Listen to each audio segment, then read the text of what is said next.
At yun na nga mga guys, ito nga po pala ang mga pinagbabawal na dapat hindi iregalo sa Valentine's Day. O siya, makinig kayo. Sariwang bulaklak, malalanta ang pagmamahala ninyo. O, stop toys, titigil ang pag-iibigan. O, Diyos, may ganon.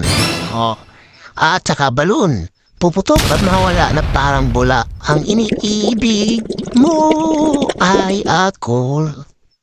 Tapos, tsokolate. Matutunaw ang pag-ibig sa isa't isa at hindi na may babalik pa ang bakas na lumibas. Toing! Wow. Berode. Fake flowers like plastic or paper. Papel, oh. Kasi, magpaplastikan kayo sa isa't isa dahil may papapel sa relasyon nyo. Ay! Kasama naman noon. Huwag kayo. Tapos, picturely. Madaling kukupas ang pagmamahalan. Ang larawang kupas ay hindi na dapat balikan. Regalo ka na lang ng pera, pambili ng bigas para naman matuwa ang magulang na ninyong kasintahan. O, diba?